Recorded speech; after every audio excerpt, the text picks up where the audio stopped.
है कि आप इस लेक्चर को सुनेंगे तो आपको खुद को अच्छा लगेगा। वर्चुअली सर से अगर हमने टाइम लिया है तो इसके पीछे बहुत सारे रीजंस रहे होंगे कि हम क्यों सर को आपके बीच में लाना चाहते हैं। आप भारत सरकार का एक मैसेज पूरे हरियाणा में प्रत्येक स्कूल में प्रत्येक बच्चे तक देने का प्रयास करेंगे। जो प्रयास किए जा रहे हैं भारत सरकार के द्वारा रिसेंटली, डॉक्टर पंकज मारू जी एक जाने माने हस्ती है जो स्पेशल एजुकेशन में मध्य प्रदेश से बिलोंग करते हैं और अपना एक बहुत अच्छा ऑर्गेनाइजेशन स्नेह के नाम से चलाते हैं। साथ ही साथ भारत सरकार में हमारे पूर्व कैबिनेट मंत्री जो भारत सरकार के गहलोत जी रहे हैं, उनके सलाहकार रहे हैं लंबे समय तक, जो कर्नाटक के राज्यपाल हैं, और मंत्रालय में डिसेबिलिटी सेक्टर में बहुत सारे रिवोल्यूशनरी चेंज करने में सर का योगदान है। सर भारतीय पुनर्वास परिषद के जीसी मेंबर हैं, इसके साथ साथ सभी नेशनल इंस्टीट्यूट में विजिटिंग मेंबर भी हैं। भारत सरकार के विभिन्न कार्यक्रमों को नए प्रारूप, मैडम प्लीज, मैडम बाद में भर लेना, मैडम प्लीज इस फॉर्म को प्लीज आप बाद में भर लीजिएगा, मैडम प्लीज बाद में भर लेना। तो सर ने सीबीआईडी के ऊपर और ईआईसी जो दो प्रोजेक्ट भारत सरकार के द्वारा लॉन्च किए गए हैं, दोनों ही विश्व के चलने वाले विभिन्न प्रकार के अच्छे प्रोजेक्ट्स हैं जिनको भारत में, क्योंकि हमें भी विकसित राष्ट्र बनना है और विकसित राष्ट्र बनने के लिए जिस प्रकार से यूरोपियन कंट्रीज में, अन्य कंट्रीज में जो अच्छी सुविधाएं दी जा रही है CWSN को, दिव्यांगजनों को, उसी प्रकार की सेवाएं हमें अपने देश में देने की जरूरत है। और उन्हीं जरूरतों की पूर्ति हेतु 3-4 प्रकार के अचीवमेंट्स है जो मुख्य तौर पर सर के सहयोग से रही है। पहली बार आप सभी ने सुना होगा भोपाल में एसिड जो विक्टिम थे, वहां पर एक भोपाल गैस त्रासदी आपने सुनी होगी, जिनके बाद मेंटल हेल्थ का बहुत ज्यादा इश्यू था। तो सीहोर में एक नया संस्थान जुड़ा हमारे साथ जो पूरे के पूरी तरह से मेंटल इश्यूज को डील कर रहा है। ऐसी फैमिलीज और ऐसे परिवार जिनको जरूरत थी उस समय कि एकदम से ऐसी कुछ त्रासदी हुई, उसको डेवलप करने में सर का योगदान रहा है। साथ ही साथ ईआईसी सेंटर्स जिनका उद्घाटन उस समय के कैबिनेट मंत्री गहलोत जी के द्वारा किया गया, उसको ड्राफ्ट करने में सर का योगदान रहा है। सीबीआईडी जो 6 महीने का एक इंटरनेशनल प्रोग्राम पहली बार भारत में आया। अगर आप साउथ एशियन कंट्रीज में देखेंगे इस प्रकार का कार्यक्रम पहली बार है किसी देश में, जो ऑस्ट्रेलिया के साथ एक डेवलप कंट्री के साथ मिलकर वहाँ की मेलबर्न यूनिवर्सिटी और ऑस्ट्रेलियन गवर्नमेंट के सहयोग से इसको ड्राफ्ट किया गया, इसको भारत में लॉन्च किया गया। और मैं आपको बताना चाहता हूँ कि सर के अपने संस्थान में प्रोग्राम चल रहा है, उनके स्नेह में इस प्रकार का एक प्रोग्राम सीबीआईडी चल रहा है। तो सर हमारे बीच में जुड़े हैं। ज्यादा समय न लेते हुआ आज का ये सेशन इम्पोर्टेंट है। वर्चुअली मैं सर आपसे अनुरोध करूंगा कि सर आप इस कार्यक्रम को संचालित करें। और हमारे जो स्पेशल एजुकेटर हैं ये हरियाणा के सर 23 जिलों के प्रत्येक ब्लॉक के स्पेशल एजुकेशन टीचर है सर। ये मोर देन 10 ईयर से स्पेशल एजुकेशन क्षेत्र में काम कर रहे हैं और दिव्यांगजनों को हर प्रकार की राज्य सरकार और भारत सरकार की सुविधाओं को दिलाने में अपना सहयोग कर रहे हैं। इनके प्रयासों से हरियाणा में दिव्यांगजनों में एक नई ऊर्जा का संचार हो रहा है। और न केवल ऊर्जा का संचार हो रहा है, क्योंकि आप सभी जानते हैं सर कि हरियाणा प्रदेश एनसीआर में होने के नाते टॉप हमारे 5 राज्यों में विकसित जो हरियाणा पूरे भारत के राज्यों में आता है। तो अगर ये मॉडल हम हरियाणा में लागू कर पाए सीबीआईडी ईआईएस प्रत्येक राज्य स्तर पर, तो वाकई ये जो सोची गई आपकी प्लानिंग है और उस समय के हमारे कैबिनेट मंत्री के द्वारा जो प्लानिंग है, तो उसको हम सक्सेसफुली आगे बढ़ाने में कामयाब होंगे। इन्हीं बातों के साथ सर मैं आपका स्वागत करता हूँ।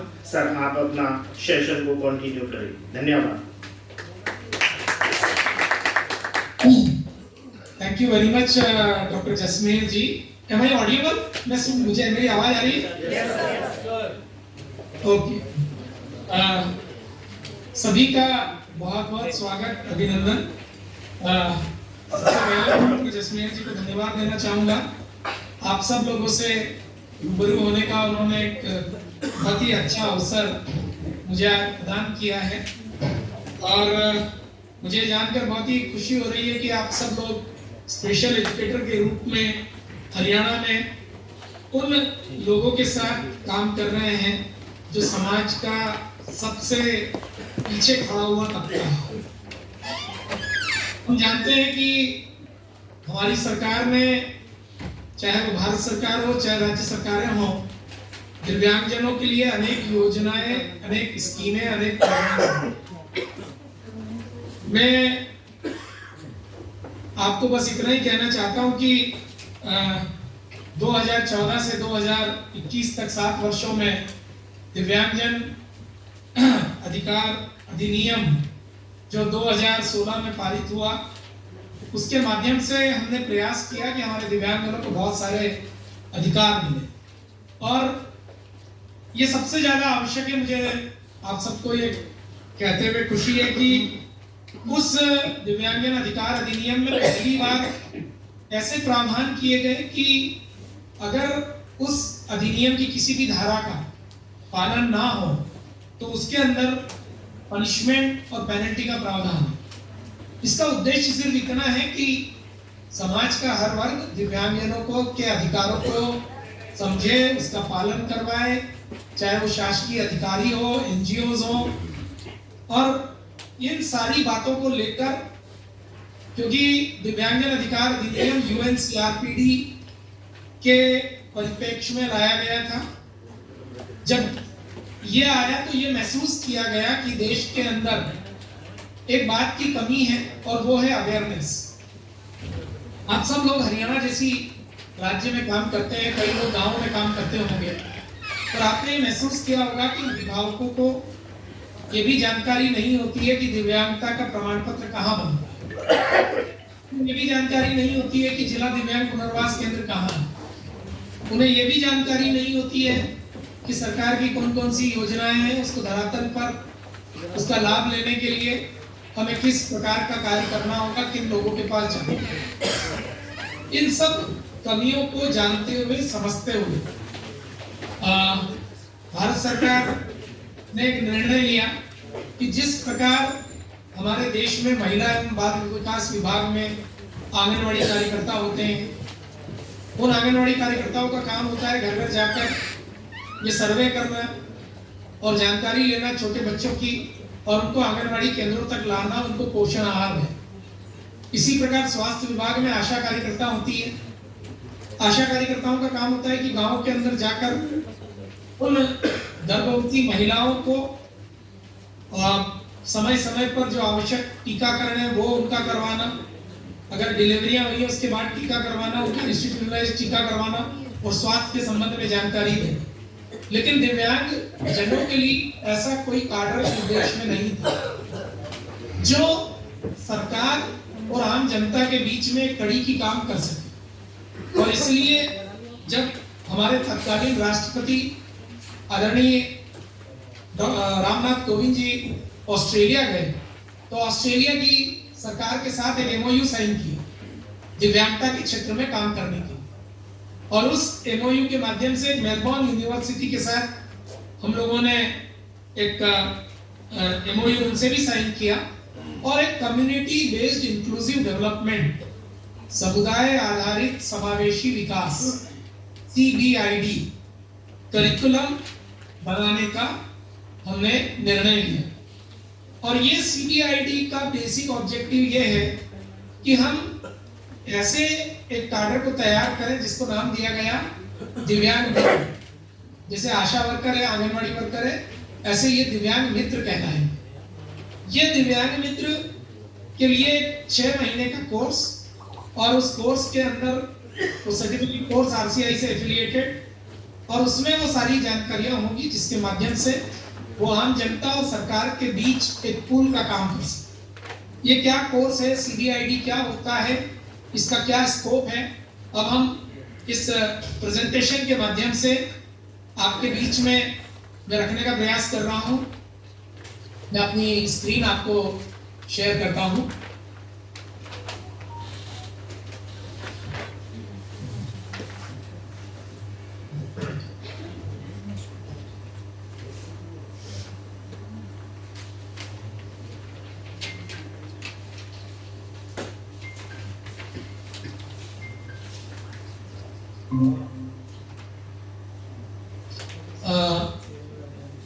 मेरी स्क्रीन आप देख पा रहे हैं? Visible, okay, thank you. So हम बात करेंगे पहले कम्युनिटी बेस्ड इंक्लूसिव डेवलपमेंट की। जब हम इसकी बात करेंगे तो मैं ये बताना चाहूँगा कि मैं 2009 तक विदेश में काम करता था और एक कंपनी में सीईओ के रूप में कार्यरत था। ये मेरी बेटी है सोनू, जो अभी 23 साल की है। ये मेरी इंस्पिरेशन है। 2009 में ये खुद एक बौद्धिक दिव्यांग है, जिसके कारण ये मेरे जीवन का टर्निंग पॉइंट था। सब कुछ छोड़कर नागदा, जो मध्य प्रदेश के उज्जैन जिले में है, जो मेरा नेटिव प्लेस है, वहाँ पर हमने स्नेह नामक एक संस्था की स्थापना की और वर्तमान में हम यहाँ 165 बौद्धिक दिव्यांग बच्चों के साथ ये काम को अंजाम देने का काम कर रहे हैं। ये मेरी संस्था का भवन है, एक वर्ल्ड क्लास फैसिलिटीज है और ये यहाँ जितने भी बच्चों को हम right from the therapy, early intervention, special education, self advocacy, skill training, vocational training and self employment, ये सारा 360 डिग्री में हम काम करते हैं और it is absolutely free. Day care centre है और लगभग 40 लोगों का वेल क्वालिफाइड स्टाफ यहाँ पर अपनी सेवाएं दे रहे हैं। अब हम अपने मूल मुद्दे पे आते हैं कि ये कम्युनिटी बेस्ड इंक्लूसिव डेवलपमेंट का मतलब क्या है। समावेशी जो विकास की हम बात करते हैं, समुदाय आधारित समावेशी विकास, ये बेसिकली ये एक पहले टर्म होती थी CBR, कम्युनिटी बेस्ड रिहैबिलिटेशन। ये उससे थोड़ा अलग है। कम्युनिटी बेस्ड रिहैबिलिटेशन में हम सिर्फ रिहैबिलिटेशन की बात करते थे। यहाँ पे हम रिहैबिलिटेशन से थोड़ा आगे बढ़कर, और इसमें जब इंक्लूसिव डेवलपमेंट को हम कहते हैं समावेशी विकास, तो इसमें समाज का हर वर्ग, चाहे वो किसी भी जाति, धर्म, समाज, किसी भी जेंडर का हो, किसी भी स्टेटस का हो, किसी भी सेक्सुअल ओरिएंटेशन का हो, किसी भी एज का हो, और उसमें डिसेबिलिटी भी इंक्लूड है, उन सबका समावेशी विकास करना और विकास इस तरह से करना कि समुदाय उसमें इन्वॉल्व हो। ऐसा नहीं है कि हम ही जो डिसेबिलिटी से रिलेटेड लोग हैं हम ही उस कार्य को करें, क्योंकि हमारी अपनी लिमिटेशंस हैं। लेकिन जब समुदाय किसी में जुड़ जाता है, समाज किसी काम में जुड़ जाता है, तो वह काम फिर हमेशा लगातार चलता है। अब इस कम्युनिटी बेस्ड डेवलपमेंट के जो की प्रिंसिपल है, ये 4 की प्रिंसिपल। पहला है सोशल जस्टिस, यानी सामाजिक न्याय। सेल्फ डिटर्मिनेशन, यानी कि स्वयं के ऊपर अपने को कॉन्फिडेंस हो। पार्टिसिपेशन, सभी का पार्टिसिपेशन हो। और लर्निंग एंड रिफ्लेक्शन, वो सीखना और उसको दिखाना। ये की इसके 4 प्रिंसिपल है समुदाय आधारित समावेशी विकास। अब अगर हम कम्युनिटी डेवलपमेंट की बात करते हैं, तो ये हर कम्युनिटी की कैपेसिटी बिल्डिंग करना, ये हमारा एक लक्ष्य है। इंक्लूसिव डेवलपमेंट का मतलब है कि जितने बाधाएं हैं, जितने बैरियर हैं, जो पर्सन्स विद डिसेबिलिटी को उनके काम करने से कहीं ना कहीं रोकते हैं। मैं हमेशा ये कहता हूं कि हर व्यक्ति की एक क्षमता होती है। मैं आज आपके साथ वहां पर फिजिकल रूप से मौजूद नहीं हूं, लेकिन मेरे लिए एक ये माध्यम जो गूगल मीट का है, इसने उस बैरियर को खत्म किया और मैं यहाँ बैठकर भी आपको संबोधित कर रहा हूँ। मेरी आवाज आप तक इसलिए पहुंच रही है कि आपके एक माइक लगा हुआ है, वो मेरी वॉइस को एम्पलीफाई करता है। ये इस तरह के परिवर्तन क्या हम दिव्यांगजनों के लिए नहीं कर सकते, जिससे वो अपनी क्षमताओं को उपयोग कर पाए? तो ये उनके लिए जो बैरियर्स है समाज में, चाहे वो फिजिकल बैरियर हो, चाहे वो सोशल सिग्मा हो, चाहे वो ट्रांसपोर्टेशन करने में बैरियर हो, चाहे वो इंफॉर्मेशन कम्युनिकेशन टेक्नोलॉजी के बैरियर हो, इन सब बैरियरों को दूर करते हुए एक दिव्यांग व्यक्ति अपनी क्षमताओं का पूर्ण उपयोग कर पाए, ये इंक्लूसिव डेवलपमेंट। और इन दोनों को जब हम मिला लेते हैं तो कम्युनिटी बेस्ड इंक्लूसिव डेवलपमेंट बनता है, जिसके अंदर उसके लिए वो फैसिलिटीज डेवलप करना है समाज के द्वारा, समाज के सदस्यों द्वारा, जिससे एक दिव्यांगजन अपनी क्षमताओं का संपूर्ण उपयोग कर सके। अब इसकी अप्रोच क्या है? सीबीआर में अप्रोच होती है सिर्फ उसकी फिजिकल या इस तरह की कमियों को दूर करने की, लेकिन यहाँ पर हम उससे थोड़ा आगे जाते हैं। उसमें सिर्फ हमारे रिहैब प्रोफेशनल्स काम है, लेकिन यहाँ पर हम सारे स्टेक होल्डर्स, चाहे वो गवर्नमेंट एजेंसी हो, चाहे एनजीओ हो, चाहे सिविल सोसाइटी ऑर्गेनाइजेशन हो, प्राइवेट सेक्टर हो, वो सब एक दिव्यांगजन के जो सोशो इकोनॉमिकल नीड है, जिससे वो कम्युनिटी के अंदर अपनी क्षमताओं का उपयोग कर ले। और अगर इसको और ब्रॉडर पर्सपेक्टिव में देखें, हम सिर्फ दिव्यांगों के लिए देख रहे हैं, लेकिन कम्युनिटी बेस्ड इंक्लूसिव डेवलपमेंट का मतलब सिर्फ दिव्यांग ही नहीं, समाज का हर वो पिछड़ा वर्ग, हर वो वर्ग जो सबसे आखिरी में खड़ा है, उसके संपूर्ण विकास के लिए। हम चूंकि दिव्यांगता के क्षेत्र में काम करते हैं, इसलिए हम दिव्यांगजनों की बात करें, लेकिन इन सब लोगों को इन्वॉल्व करके किस तरह से उनको आगे ले जाया जाए, ये हमारा पर्पस है। इसके अंदर क्या क्या एक्टिविटीज इन्वॉल्व होती है, इसमें चाहे वो हेल्थ से रिलेटेड प्रॉब्लम हो, एजुकेशन हो, उसका लाइवलीहुड हो, इंफ्रास्ट्रक्चर डेवलपमेंट हो, उसके लिए लाइक रैंप बनाना है, टेक्टाइल टाइल लगाना है, उसके बैरियर को खत्म करने के लिए उसको सोशल प्रोटेक्शन देना है, उसकी कैपेसिटी बिल्डिंग करना है। ये सारी चीजें इस कम्युनिटी बेस्ड इंक्लूसिव डेवलपमेंट का एक हिस्सा है। इस मैट्रिक्स के बारे में आपने पढ़ा ही होगा जब आप स्पेशल एजुकेटर हैं, कि हेल्थ के अंदर, एजुकेशन के अंदर, लाइवलीहुड के अंदर, सोशल इंक्लूजन और एम्पावरमेंट, इन सबके क्या क्या कंपोनेंट होते हैं, ये सारे कंपोनेंट उस सीबीआईडी करिकुलम में इन्वॉल्व किए गए हैं, जिससे जो व्यक्ति उसकी ट्रेनिंग ले तो इन सारे कंपोनेंट में, चाहे वो हेल्थ हो, एजुकेशन हो, लाइवलीहुड हो, सोशल हो, एम्पावरमेंट हो, इन सब पे काम करके एक समग्र विकास की जो अवधारणा है उसको साकार कर सके। अब हम बात करते हैं कि भारत में सीबीआईडी का क्या है।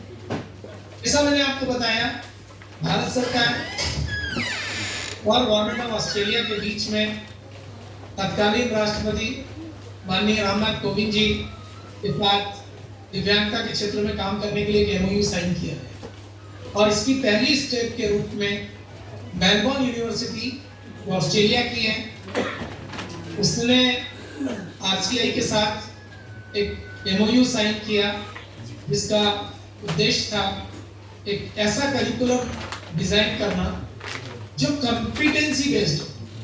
अभी तक हमारे यहाँ जितने भी करिकुलम काम करते हैं वो करिकुलम होते हैं एग्जाम बेस्ड। यहाँ बात कर रहे हैं कॉम्पिटेंसी डेवलप करने, यानी जो बंदा उस कोर्स को करेगा उसके अंदर ये कॉम्पिटेंसी आ जाना चाहिए कि वह वास्तव में धरातल पर जाकर जब काम करे तो जिस उद्देश्य के लिए उसने 6 महीने का ट्रेनिंग लिया है उस उद्देश्य की पूर्ति हो सके, उसके अंदर वो क्षमताएं जागृत हो। सिर्फ एग्जाम देकर पास होना इस करिकुलम का मकसद नहीं है। इस करिकुलम का मकसद है रियल में कॉम्पिटेंसी को डेवलप करना, और इसलिए इस कोर्स के अंदर थ्योरी से ज्यादा प्रैक्टिकल के ऊपर ज्यादा ध्यान दिया गया है, ताकि जो भी बच्चे इसके अंदर काम करेंगे वो प्रैक्टिकली उन चीजों को समझकर एक अच्छा दिव्यांग मित्र बन सके। ये इस कोर्स के पीछे की धारणा थी। मैं स्वयं इस करिकुलम डेवलपमेंट कमेटी का मेंबर रहा। मैं खुद मेलबोर्न यूनिवर्सिटी गया, वहाँ के मॉडल को हमने समझा और इंडिया में क्या रिक्वायरमेंट है उसको समझा। उसको समझने के बाद 1.5 साल तक कंटिन्यूअस हमने काम किया। एक बड़ी टीम बनी जिसके 4 कोर मेंबर थे, और उसके बाद 12 दूसरे मेंबर्स को लेकर हमने कॉम्पिटेंसी बेस्ड करिकुलम, ये पहली बार ऐसा करिकुलम बना है में पूरा 6 महीने में हर दिन किसको क्या करना है वह भी टाइम टेबल हमने बनाकर उसकी बुक्स में लगाया है, ताकि कहीं कोई किसी तरह का कंफ्यूजन ना हो। किस तरह से काम करना है, जो उसको ट्रेनिंग देने वाला है और टीचर को कैसे काम करना है, उसका भी एक मैनुअल हमने बनाया और ये पूरा कोर्स डेवलप किया। जो department of empowerment of persons with disability, दिव्यांगजन सशक्तिकरण विभाग, भारत सरकार, उनकी बड़ी इच्छा है कि कार्डर, जो मैंने आपको कहा, आशा और आंगनवाड़ी की तरह एक कार्डर बने देश में। हर जनपद स्तर पर कम से कम 2 दिव्यांग मित्र ऐसे हो जो इन दिव्यांगजनों के लिए सरकार और जनता के बीच का ब्रिज का काम करके उनको वो सब चीजें बताए जिनसे वो अभी तक उन्हें अवगत नहीं।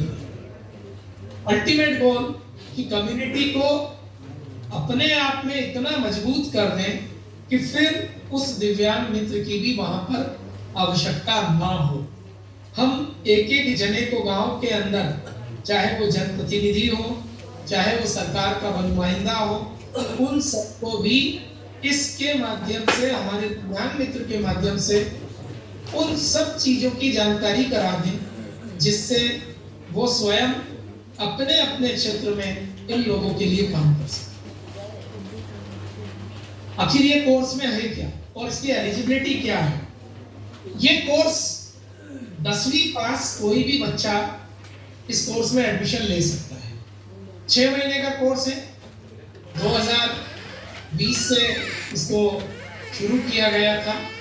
अभी देश की 16 इंस्टीट्यूशन में, जिसमें नेशनल इंस्टीट्यूट भी है, कंपोजिट रीजनल सेंटर्स भी हैं और कुछ देश की प्रोमिनेंट एनजीओज जो सीबीआर के कम्युनिटी बेस्ड रिहैबिलिटेशन में काम करती थी, उन सेंटर्स पर इस कोर्स को चलाया जाए। 6 महीने के इस कोर्स में 3 मॉड्यूल बनाए गए हैं।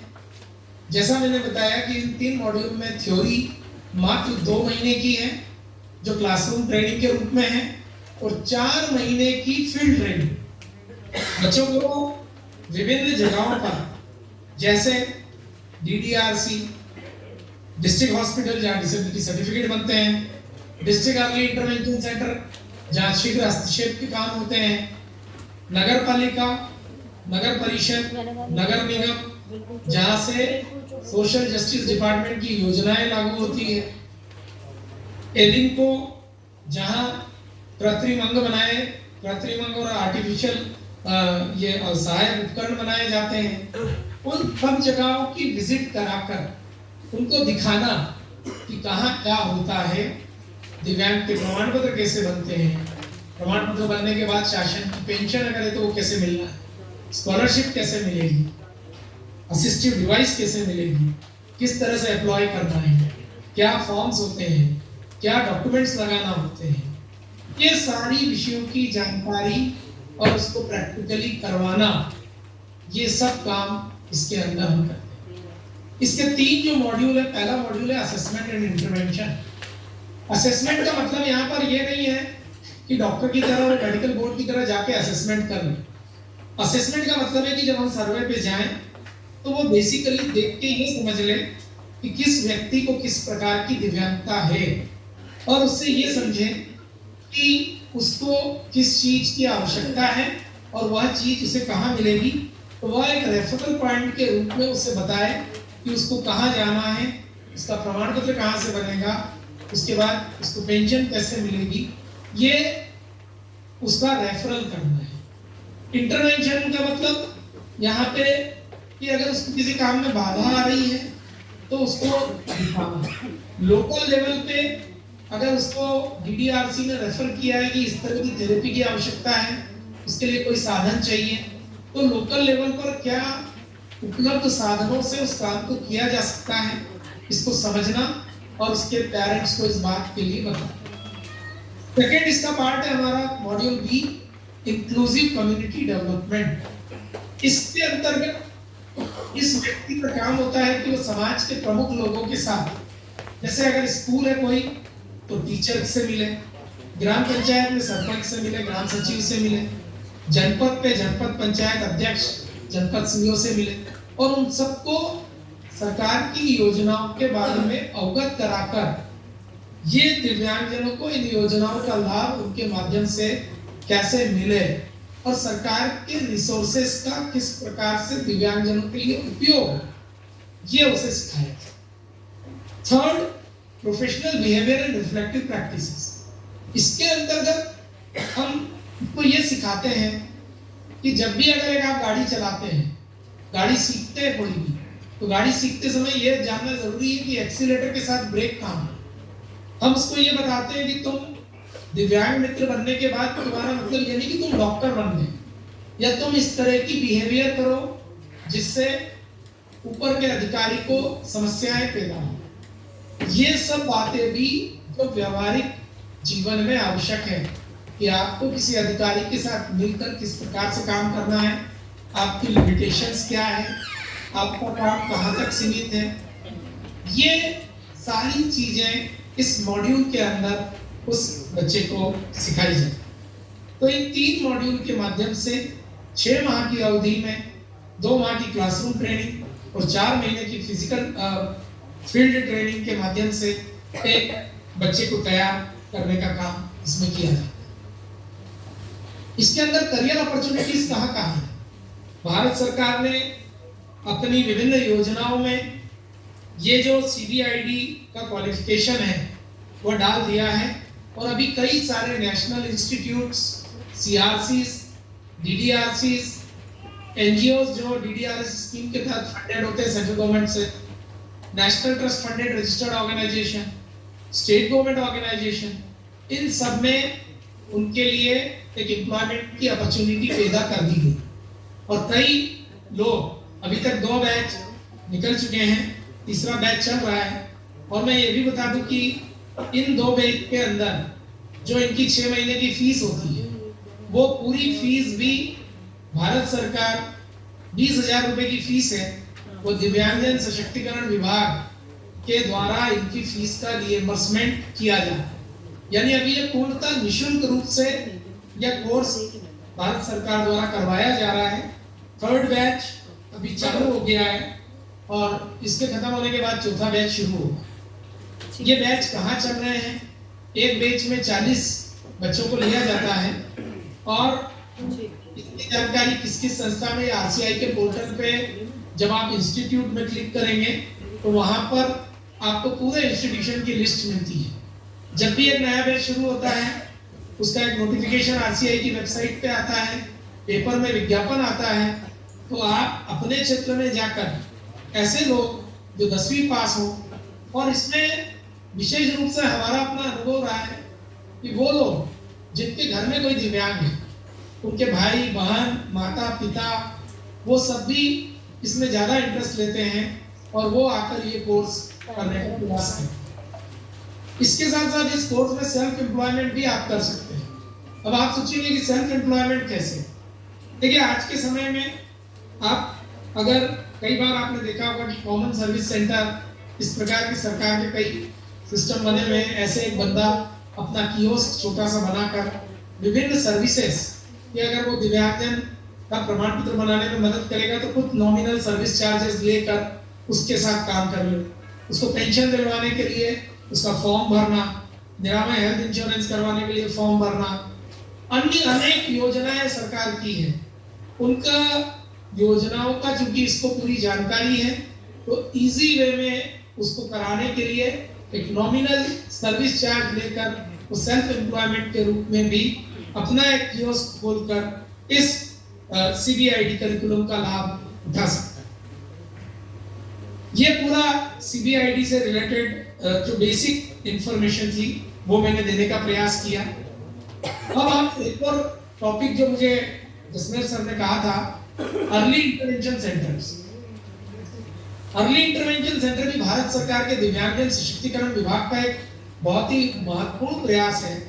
जैसा कि आप सभी ने आप जानते ही हैं कि 0 से 6 साल का जब बच्चा होता है और उस पीरियड में अगर वो बच्चा हमारे सेंटरों पे आ जाए या किसी ऐसे सेंटर पे चला जाए जिससे उसकी उचित देखभाल हो सके तो उसकी दिव्यांगता को काफी हद तक कम करने में मदद मिल सकती है। और उसी भाव को ध्यान में रखकर भारत सरकार ने एक अर्ली इंटरवेंशन सेंटर का कॉन्सेप्ट बनाया सो दैट उस अर्ली इंटरवेंशन सेंटर के माध्यम से पूरे देश में जगह जगह ये सेंटर खोलकर इन 0 से 6 साल के सभी प्रकार की दिव्यांगताओं के बच्चों को इंटरवेंशन प्रोवाइड किया जा सके। अब इसका क्या कॉन्सेप्ट है, ये मैंने बताया कि हम सब जानते हैं कि कोई भी बच्चा 0 से 6 साल के बीच में जब हम देखते हैं तो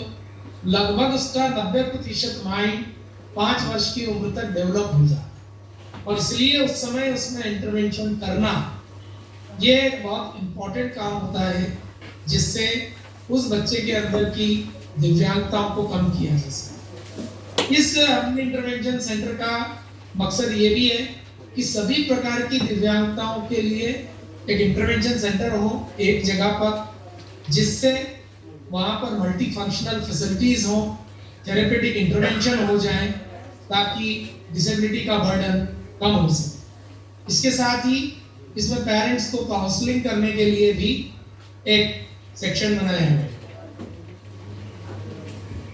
ये इसके अंदर ट्रांसडिसिप्लिनरी सर्विसेज आती है।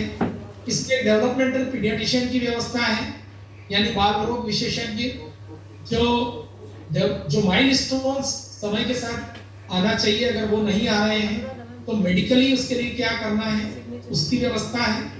एक ऑक्यूपेशनल थेरेपिस्ट होता है जो फंक्शनल चीजों को देखता है, gross motor fine motor movements पे काम करता है।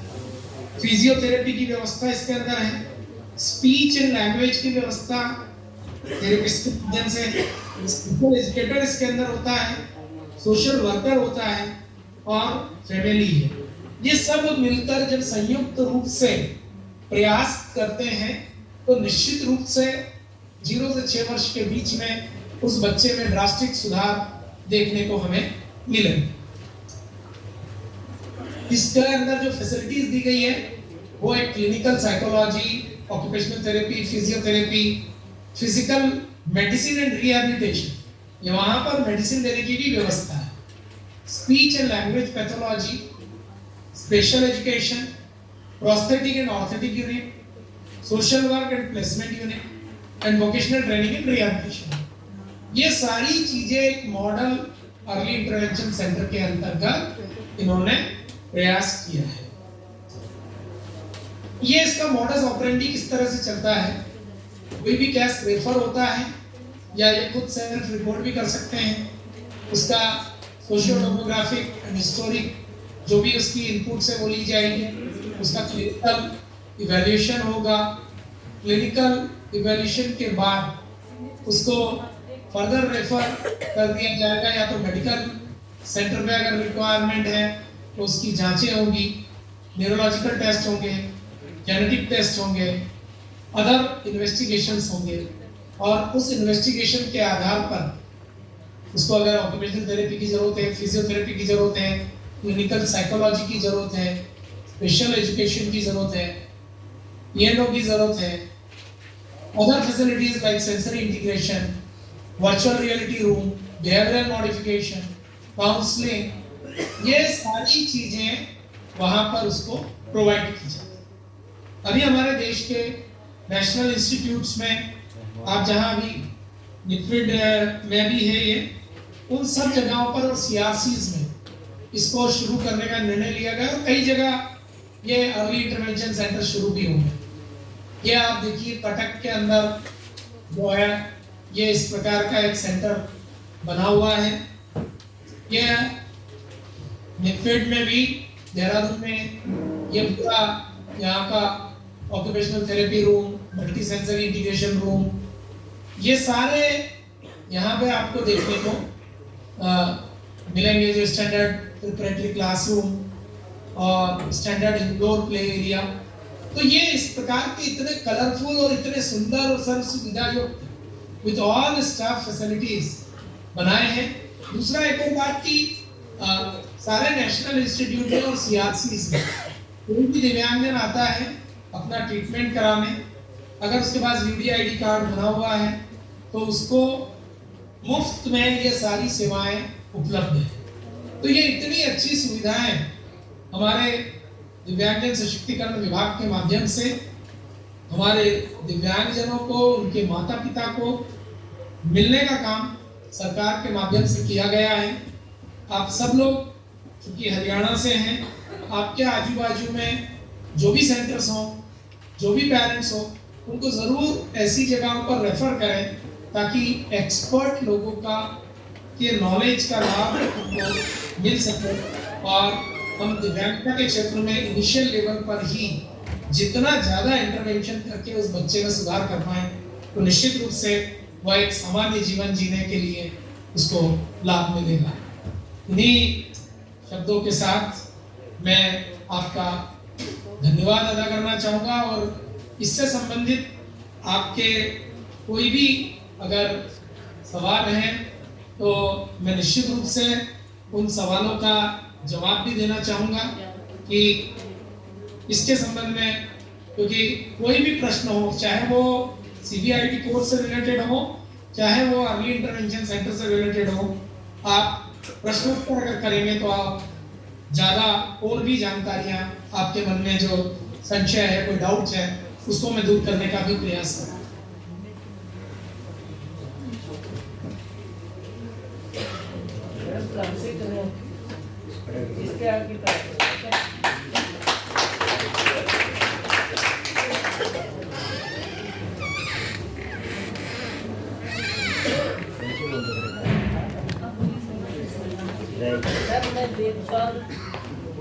जी सर, एक तो ये थी जो आपकी पीपीटी वो बड़े छोटे अक्षरों में थी, क्योंकि हम इस पे है ना स्क्रीन से फोटो ले रहे थे तो फोटो साफ नहीं आया। मैं शेयर कर दूंगा, मैं पीपीटी जसमेर जी को अभी शेयर कर रहा हूँ और मैं निवेदन करूंगा कि आप सबको उसका कॉपी जरूर दें। सर अभी करवा दियो, क्योंकि मैंने ये कर दिया और उनको शेयर कर दिया। नहीं और फोटो देंगे ये अभी आप जसमेर जी से पूछिएगा, मैं एक सेकंड में ये मोबाइल मेरे पास है, उनके व्हाट्सएप पे मैं ये शेयर कर रहा हूँ।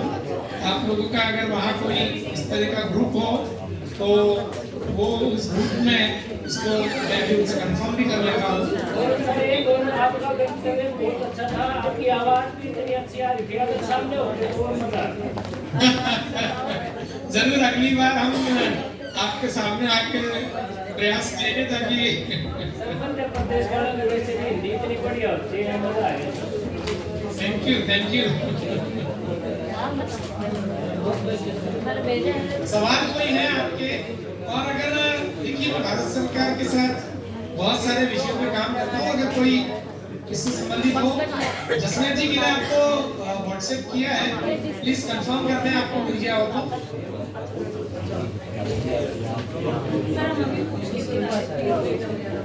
Any other questions? अभी किसी के कोई सवाल है तो जरूर आप मुझसे पूछिए। किसी का कोई भी सवाल हो आप सर से पूछ सकते हैं यहाँ पे आके प्लीज।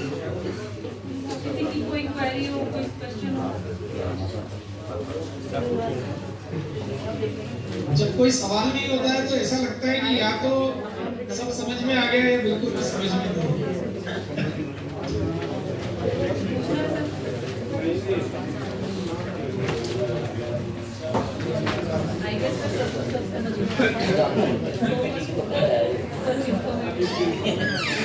Thank you. मैंने वो पीपीटी शेयर किया है, आप प्लीज इन सब लोगों के साथ जरूर शेयर करें ताकि इनको पता लगेगा और ये लोग और लोगों तक पहुंच पाए। So thank you very much, धन्यवाद, नमस्कार।